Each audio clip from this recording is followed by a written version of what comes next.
میں اپنی باتیں شروع کرنے سے پہلے دل میں میری یہ بات آئی کہ دین نام ہے اطاعت کا اور فرما برداری کا، شوق پورا کرنے کا نام نہیں ہے۔ شروع سے لے کر اب تک مفتی نبیر صاحب اعلان کر رہے ہیں بار بار کہ آپ ادھر آ جائیں۔ آپ لوگ جو کھڑے ہیں، اگر واقعتاً اللہ تبارک و تعالیٰ نے آپ کی ایمان کے اندر تاثیر رکھی ہے اور یقیناً رکھی ہے، اور آپ لوگ ماننے والے ہیں اور سامنے ماں بہنیں ہیں، ان کا خیال کرتے ہوئے، اور سب کے سروں میں سر پہ ٹوپی بھی ہے یا بیٹھے بھی ہوئے ہیں اور ٹوپی لگا کر کے آپ آئے بھی ہیں، لیکن دین نام کس کا شوق پورا کرنے کا نہیں ہے کہ آپ ادھر کھڑے رہیں۔ ادھر جو ہے آپ جگہ خالی ہے، آ جائیں تو بہتر ہوگا اور مناسب ہوگا۔ میرے دل میں تو بات یہ آ رہی تھی کہ میں نیچے بیٹھ کر کے بیان کروں، چونکہ میری ماں بہنیں سامنے کھڑی ہے، میری بھی نگاہ اس پر جا سکتی ہے۔ وَزَيَّنَ لَهُمُ الشَّيْطَانُ، شیطان جو ہے نا وہ خوشنما بنا کر کے پیش کر دیتا ہے، وہ جو ہے نگاہ ہے نا، نگاہ وہ خوشنما بنا کر کے پیش کر دیتا ہے، وہ شیطان کا ایک نشتر ہے۔ لیکن پھر دل میں میری بات آئی کہ ان حضرات کے سینے میں قرآن اور احادیث ہے، علماء کرام ہیں، قرآن اور احادیث اس کے سینے میں ہے، ان کا بھی اعجاز ضروری ہے، اس لیے میں یہاں بیٹھ گیا۔ الحمدللہ کچھ لوگ مان رہے ہیں، ادھر آ رہے ہیں، لیکن کچھ بھی ہمارے بزرگ حضرات وہاں بھی کھڑے ہیں، یہ آپ کے شان شان کے بالکل خلاف ہے۔ خیر،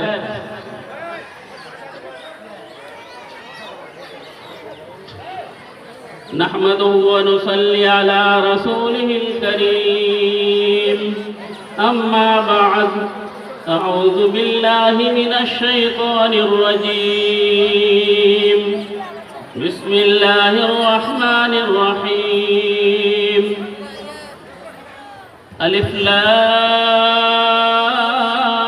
ميم، ذلك الكتاب لا ريب فيه هدى للمتقين، وقال في موضع آخر هدى للناس، وقال النبي صلى الله عليه وسلم خيركم من تعلم القرآن وعلمه۔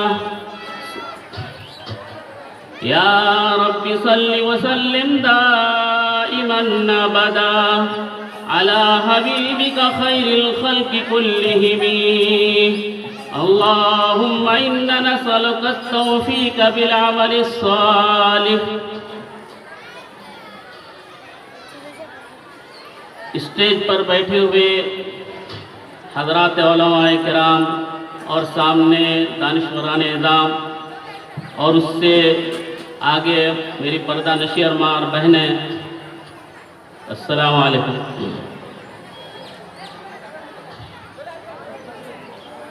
میرے محترم دوستوں اور بزرگوں، جو شخص بھی قرآن اور حدیث کے مطابق زندگی گزارے گا، اس سے جڑ کر زندگی گزارے گا، اس کے لیے عزت لازم ہے، اور جو شخص قرآن اور احادیث سے ہٹ کر زندگی گزارے گا، اس کے لیے ذلت لازم ہے۔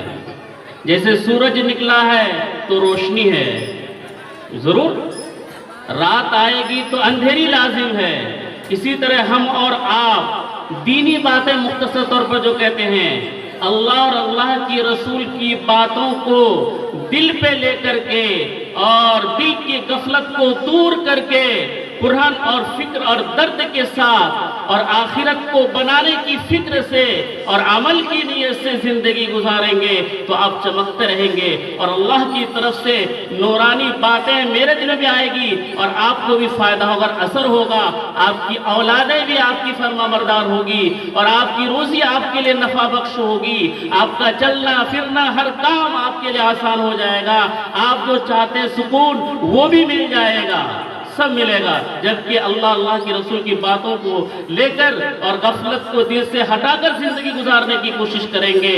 حدیث پاکی ہے کہ میں اپنے بندے کے گمان کے مطابق ہوتا ہوں، میرا بندہ جیسا گمان کرتا ہے ویسا میرا فیصلہ ہوتا ہے۔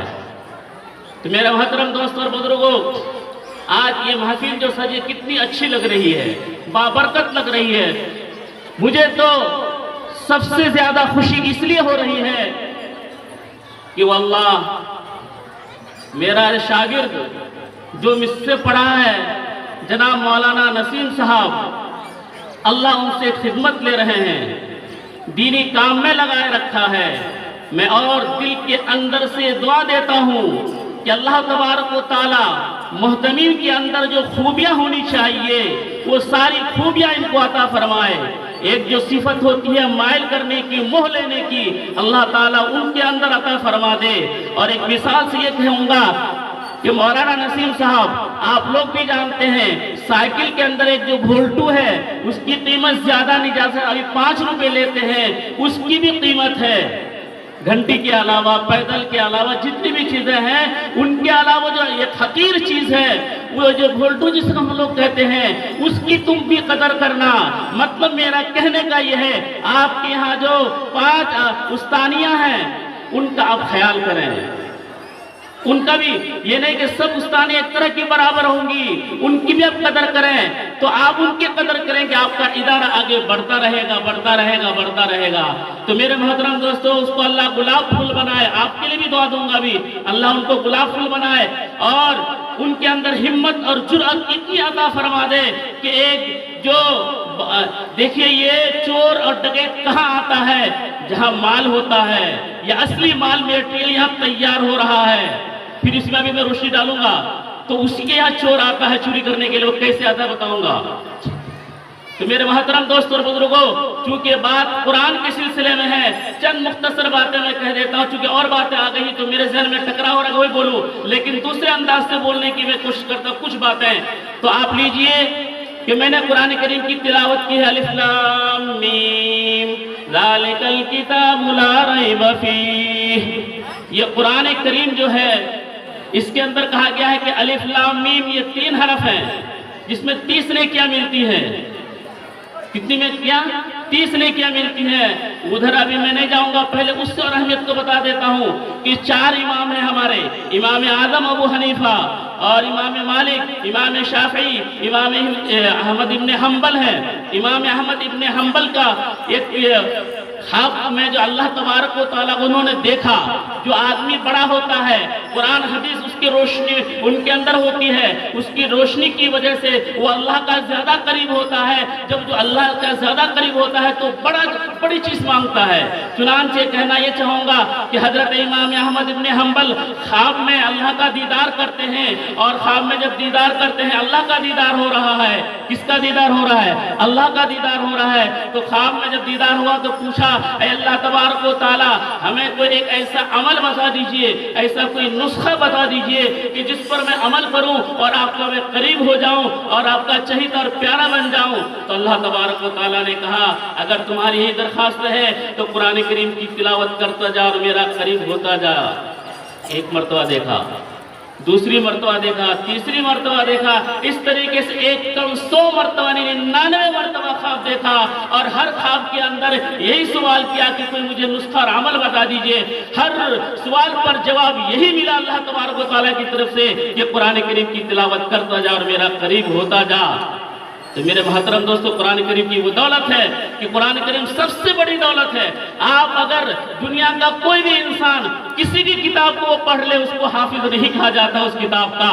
وہی بچہ یا بچیاں جو قرآن کریم کی حافظہ ہوئی ہے، یہ جو 18 بچیاں حفظ کی ہے وہ حافظہ ہے، اللہ کی طرف سے نام ملا، یہ قرآن کریم کی بدولت ہے۔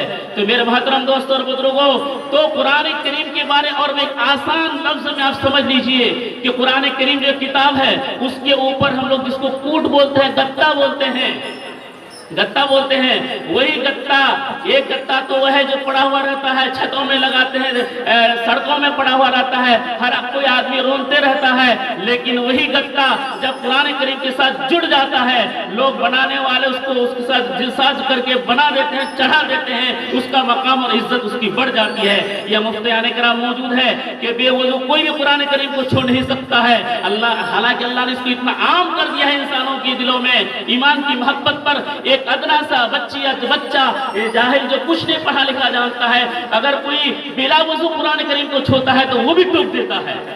کہ نہیں بغیر وضو اس کو چھوڑ نہیں سکتے ہو۔ اس سے ہمیں اور آپ کو یہ سبق ملتا ہے، وہ بے جان چیز، وہ گدا جو ہمارے پیروں کے اندر ہوتا ہے مسل دیتے ہیں، اس کی کوئی اہمیت نہیں، لیکن جب قرآن کریم سے وہ جڑ جاتا ہے اس کی عظمت، اس کا اعجاز اتنا بڑھ جاتا ہے، جو قرآن کریم کا درجہ ہے اس کا وہی درجہ ہے۔ اس سے ہمیں سبق ملتا ہے کہ قرآن کریم سے ہم کو جڑنا پڑے گا، تبھی تو عزت لازم ہوگی۔ آگے اور چلیے، مولانا قاسم صاحب نانوتا کے ایک جو منشی رحمت علی تھے، یہ واقعہ میں سنا کر کے ان لوگوں کو بتانا چاہتا ہوں جو قرآن کریم بالکل پڑھنا نہیں جانتا ہے، بالکل پڑھنا نہیں جانتا۔ واقعہ یہ ہے کہ وہ نانوتا سے واپس ہوئے، منشی رحمت علی آتے آتے دیوبند آ رہے تھے، راستے میں کیا ہوا ایک گاؤں پڑ گیا، اس گاؤں کے اندر وہ دن کا 10 بج رہا تھا، 10 بجے کے وقت میں آگے وہاں دیکھ رہے ہیں کہ لوگوں کا مجمع ہو رہا ہے یا لوگ جمع ہو رہے ہیں، تو حضرت بھی وہاں کھڑے ہو گئے، کھڑے ہونے کے بعد دیکھا کہ ایک آدمی کا انتقال ہو گیا ہے، تو لوگوں نے چونکہ وہ بہت اللہ والے تھے، بزرگ آدمی تھے، اللہ کے ولی تھے، پیارے تھے، لوگوں نے کہا کہ آپ اس کی جنازے کی نماز پڑھا دیجئے، تو اس نے کہا کہ میں جنازے کی نماز نہیں پڑھاؤں گا۔ ہوتا کیا ہے کہ گھر کے اندر سے پیغام آتا ہے کہ اس مرے ہوئے آدمی کا، اس موتا کا جنازے کی نماز کون پڑھائے گا؟ وہی منشی رحمت علی ہی پڑھائے گا، کوئی دوسرا نہیں پڑھا سکتا ہے، کوئی پڑھا نہیں سکتا ہے۔ الغرض اس گھر سے پوچھا گیا ایسا کیوں؟ کہ مرنے والے نے یہ وصیت کی تھی کہ اگر میں مر جاؤں تو میری جنازے کی نماز منشی رحمت علی ہی پڑھائے گا۔ وہ سنہرا وقت اتفاق کے وقت وہ بھی آگے پہنچ چکے ہیں، چنانچہ وہی جنازے کی نماز پڑھا دی۔ آگے قصہ سنی وہ مجھے کہنا ہے۔ اس کے بعد ہوتا ہے جنازے کی نماز پڑھا دینے کے بعد خود قبر کے اندر خود اتارتے ہیں اس لاش کو اتارنے کے بعد جیسے لوگ مٹی دیتے ہیں، مٹی دے کر کے گھر لوگ واپس ہو گئے۔ یہ واپس ہونے کے بعد جب وہ چونکہ ملازم تھے، ملازمت کا ایک کارڈ بھی ہوتا ہے، اس کے جیب میں وہ کارڈ رکھا ہوا تھا، مردے کو اتارتے وقت یہ بھی کارڈ اتر گیا تھا، انہیں پتا نہیں تھا۔ جب دفتر میں پہنچ کے دیکھا کہ تو میرے پاس کارڈ نہیں ہے، ان کو خیال ہے، پتا چلا یہ کارڈ تو قبر ہی کے اندر اترا ہے۔ چنانچہ وہاں سے وہ واپس ہوتا ہے، واپس ہونے کے بعد لوگوں کو جمع کرتے ہیں، جمع کرنے کے بعد لوگوں کو کہتے ہیں جو اللہ والے ہوتے ہیں، نیک ہوتے ہیں، ان کی بات سب کو مانتے ہیں، خیال کرتے ہیں۔ چنانچہ کہا کہ اس قبر پر مٹی کو ہٹایا جائے، دور کیا جائے۔ لوگ کریں گے کہ آپ بڑے آدمی ہوتے ہیں، اللہ والے، اس کی بات مانی جاتی ہے۔ تو لوگوں نے کہا دیکھیں لوگوں کو ڈر ہے کہ قبر کے اندر تو مٹی دے کر کے ہم دفنا کر کے چلے گئے، اب اس کے قبر کو کیسے کھولیں گے؟ تو لوگوں کے دل میں بات آئی یہ اللہ والا ہے، جب اللہ والے ہمارے سامنے موجود ہے مسئلے کا حل ہوگا، کوئی پریشانی نہیں ہوگی۔ چنانچہ قبر کھودی گئی، مٹی وہاں سے ہٹائی گئی۔ ہٹانے کے بعد منشی رحمت علیہ اس قبر کے اندر اترتے ہیں اور کارڈ دیکھتے وہاں پڑا ہوا ہے، لیکن خوشخبری کی بات یہ ہے کہ پوری کی پوری قبر گلاب پھول سے بھرا ہوا ہے، گلاب پھول سے بھرا ہوا ہے۔ پھر وہ منظر دیکھ کر کے پھر مٹی ڈالی گئی، پھر وہاں سے وہ ملازمت کرنے کے بجائے فوراً اس کے عورت کی بیوی کے پاس سے جاتے ہیں کہ آخر ماجرا کیا ہے، یہ بزرگ جو تھے ان کا عمل کون سا تھا جو اللہ کو پسند آ گیا ہے۔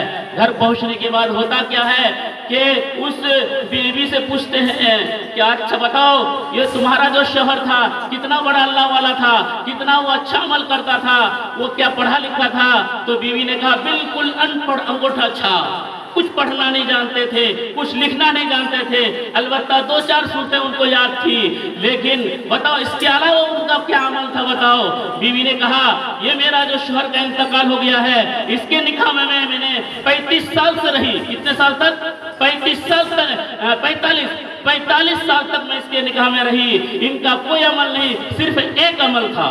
وہ سنیے، وہ حضرات خاص کر کے کان میں کھول کر کے سنیں جن کو قرآن پڑھنا نہیں آتا ہے، اس کے بعد کیا ہے بتاؤ اس کا عمل کیا ہے؟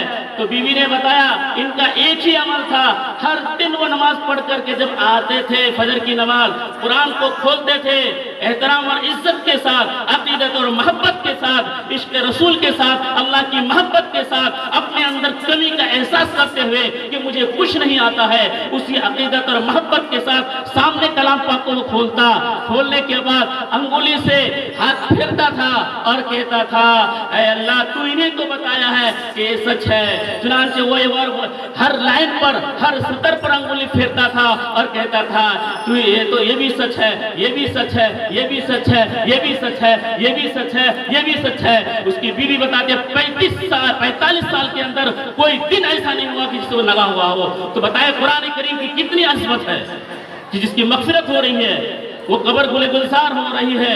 تو بتائیے کہ قرآن کریم اس کو یہ واقعہ بتا کر کے میں یہ بتانا چاہتا ہوں، میں نے شروع میں تلاوت کی ہے ھدی للمتقین، کہ قرآن کریم جو ہے یہ ہدایت ہے متقیوں کے لیے۔ متقی کسے کہتے ہیں؟ جو گناہوں سے بچتا ہے اس کو متقی کہتے ہیں، جو گناہوں سے بچتا ہے اسی کو متقی کہتے ہیں۔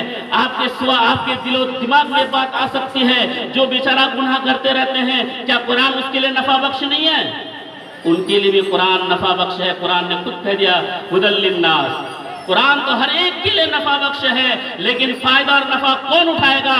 وہی اٹھائے گا جو گناہوں سے بچے گا، وہ متقی لوگ ہوں گے۔ تو پتا چلا زیادہ تر قرآن کریم سے فائدہ اٹھانے والے متقی لوگ ہوں گے، جو گناہوں سے بچیں گے ان کو زیادہ نفع بخش ہوگا، ان کے لیے بھی نفع بخش ہے میرے محترم دوست اور بزرگوں۔ تو دیکھیے قرآن کریم کی کتنی بڑی فضیلت ہے۔ کون ایسا آدمی ہے کہ ہمارے علاقے کے جو منکری ہے، ایک آدمی اس سے اگر گفتگو کر لیتا ہے بہت خوش ہوتا ہے، گھر میں آتا ہے کہ آج تو مجھے 5 منٹ بات کرنے کی ہو گئی، مل گئی ملاقات ہوئی، اس سے 5 منٹ بات کیا منکری سے، بہت خوش ہوتا ہے۔ اپنے رشتہ داروں کے پاس کہتا ہے، بیوی کے پاس، بچوں کے پاس، آئرہ غیرہ نتھو ہر ایک کے پاس کہتے رہتا ہے۔ لیکن یاد رکھیے قرآن کریم کی اگر آپ اللہ سے بات کرنا چاہتے ہیں فوراً قرآن کریم کو کھولیے اور قرآن کریم کو پڑھیے، آپ اللہ سے بات کر رہے ہیں۔ اور دوسرے مزے کی بات ہے کہ اللہ بھی آپ سے بات کر رہے ہیں۔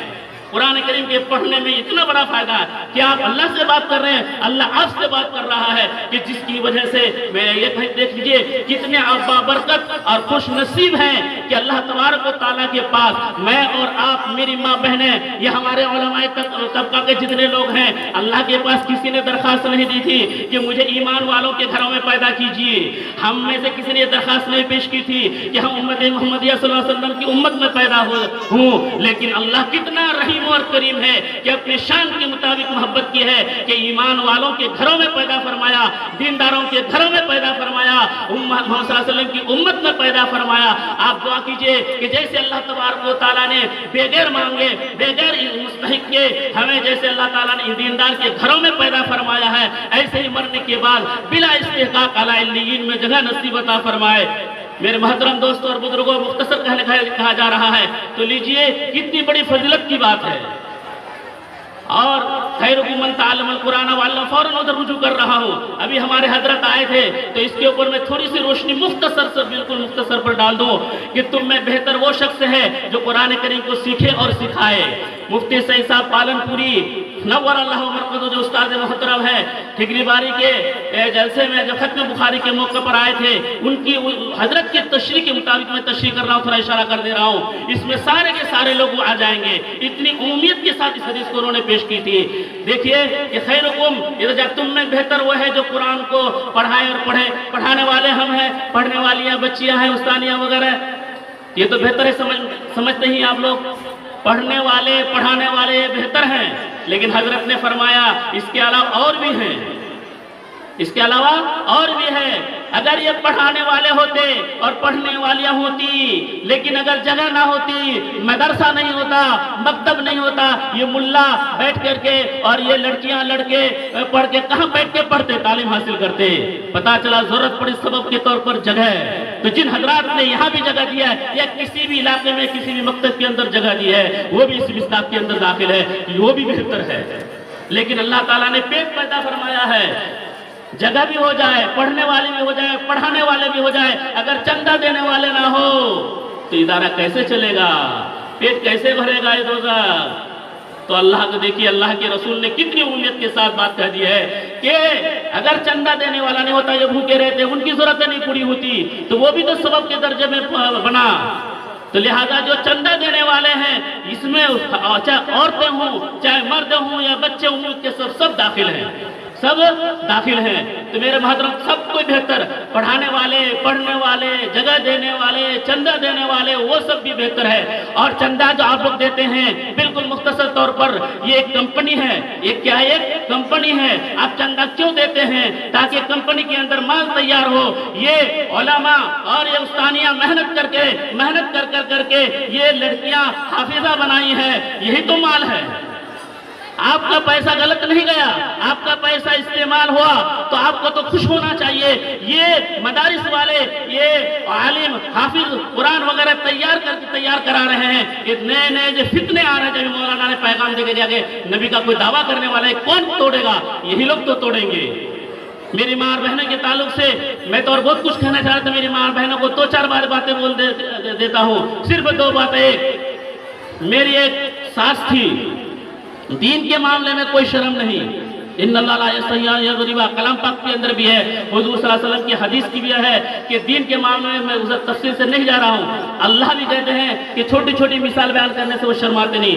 نبی پاک صلی اللہ علیہ وسلم کی شان تو کواری لڑکی سے بھی زیادہ کیا حیا تھی، لیکن دین کے معاملے میں کوئی شرم نہیں۔ ایک دن کا اتفاق کی بات ہے کہ وہ بہت دن سے پریشان ہے، چونکہ اندر ایمان ہے، اندر کیا ایمان کی بو ہے، وہ پھیل رہی، وہ تقاضا کر رہی یہ چیز۔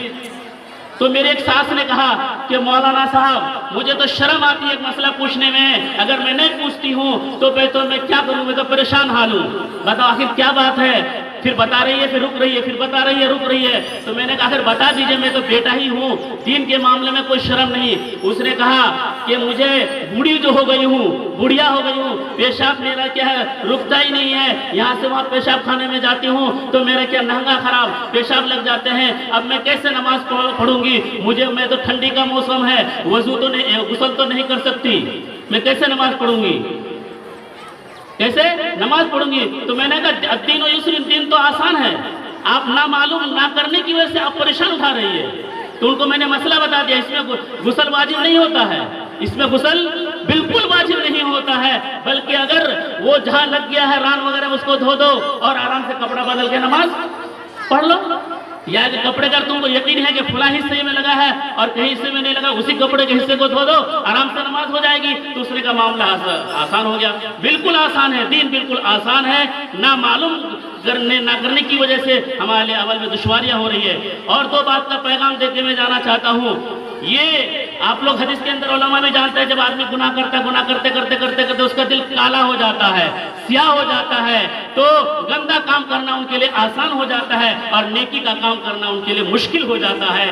دیکھیے آج یہ میں بتانا یہ چاہ رہا ہوں کہ آج یہ میری ماں بہنیں، یہ جو خاص کر کے یہ جو 18 حافظہ بنی ہے اور آپ کا 5 استانیہ ہیں، ان کے ساتھ جو ان کی ذریت آئی ہے، ان سے میں تم کو اللہ تعالیٰ نے قرآن سینے میں عطا فرما دیا ہے، ایک بہت بڑی چیز عطا فرما دیا ہے۔ آج سماج کے اندر جو ہمارا یہ بنایا ہوا سمار ہے، منزل من اللہ نہیں ہے۔ آج ایک بات کی طرف اشارہ کر رہا ہوں، یہ جو شادی بیاہ کے اندر جو دلہا کو بٹھانے کے لیے کرسیاں کیا ہے تیار کرتے جو ان کے شان کے مطابق ہے، لیکن گھر کے اندر دیکھا جا رہا ہے کہ وہ دلہن کو وہاں بٹھائے لوگ بٹھاتے ہیں۔ اسی طریقے سے ایک جگہ کا خبر میں نے کل ہی سنا کہ ایک گاؤں کے اندر دیکھیے کہ دلہن وہاں آ کر کے جہاں دلہا کو بٹھایا جاتا ہے، چمانہ دینے والے چمانہ دینے کے لیے آتے ہیں، عورتیں کی شکل میں آتی ہے، لوگ فوٹو تصویر وغیرہ کھینچتی رہتی ہیں اور وہ ناچ رہی ڈانس لے رہی ہے۔ ہمارا ایمان اتنا کمزور ہو گیا ہے، ہمارا ایمان اتنا کمزور ہو گیا ہے اور ہم دعویٰ کرتے ہیں کہ ہم جنت میں چلے جائیں گے؟